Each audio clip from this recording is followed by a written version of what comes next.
nous devrions trouver une façon de laisser savoir, José, à l'Université Laval, un élan de courage inédit qui va se passer aujourd'hui. Peux-tu croire que l'Université Laval dévoile ce mercredi un énoncé pour valoriser et protéger la liberté d'expression sur son campus? Une première au Québec.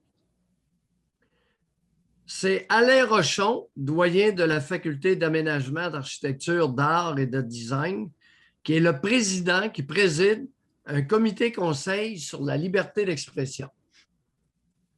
Ce qui veut dire concrètement que la censure n'a qu'à bien se tenir. Les âmes fragiles, facilement heurtées, vous allez avoir beaucoup de difficultés à Québec, à l'Université Laval, à faire taire les autres. C'est un beau matin. Ça veut-tu dire, Doc, là, qu'un professeur pourrait parler d'un livre que le mot nègre est écrit dessus puis qu'il pourrait garder sa job? Ben, c'est évident. Alors, la liberté d'expression se réclame nécessairement du droit d'insulter, d'offenser. On n'est pas obligé de le faire méchamment. Mais si mon propos offense, choque, déplaît, dites-moi que j'ai tort, dites-moi que je me suis trompé, essayez pas de me faire taire. Il y en a plusieurs qui ont essayé. À 72 ans, pas encore réussi. Ceci étant dit, il y en a une qui se prévaut de sa liberté d'expression pour tenir des propos de la plus grande insignifiance. Et c'est Laura Julie Perrault, éditorialiste au journal La Presse électronique. Fait suite à notre sujet d'hier matin, les généraux de l'armée qui, un a remis sa démission, puis l'autre s'est retiré de son poste pendant l'enquête. Ces deux généraux, plus Ménard, il y a 1 an ou 2, puis plus d'autres. Bon. Imaginez-vous donc que Laura Julie Perrault a trouvé la solution suivante. Nommer une femme générale de l'armée canadienne. Elle suggère des noms, dont Jenny Carignan.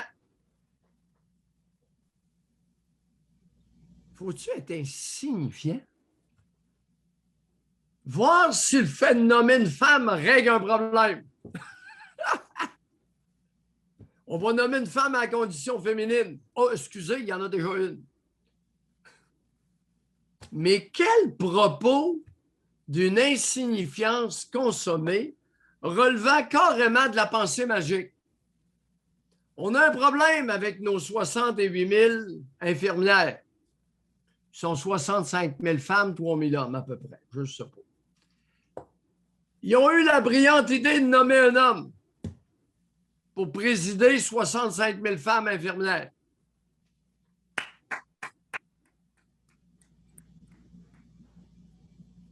Laura Julie, la juge à la retraite, Marie Deschamps, il y a 6 ans, a fait une grosse enquête sur les inconduites sexuelles dans les forces armées canadiennes pour recommander 10 cossins. Laura Julie, qu'est-il arrivé des cossins de la juge Marie Deschamps? Impact? Probablement 0.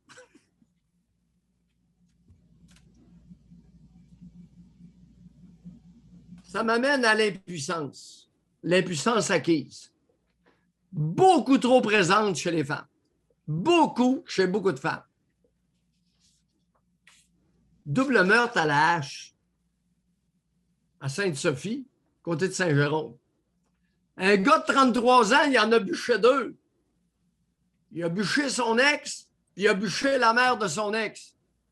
À la hache, les amis. Bûché. Pop, pop, pop. À la hache. Le gars, 2 de ses ex ont témoigné que Elles en avaient eu pour leur rhume. 2016, il s'est reconnu coupable de voies de fait de menaces envers une ex-conjointe. Il a été condamné à 52 mois de prison en 2011, il y a 10 ans.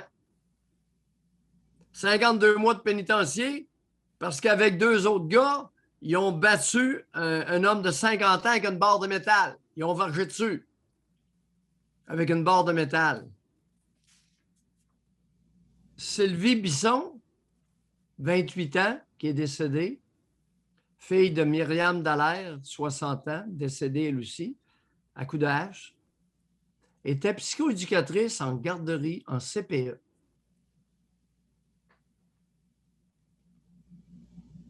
On s'en va où avec ça? Un pur crotté, criminel connu, 33 ans. On s'en va où avec ça, mesdames? Tu sais, Laura Julie, j'aimerais ça que, comme éditorialiste à la Presse Plus, tu nous dises comment on va se sortir de ce problème-là.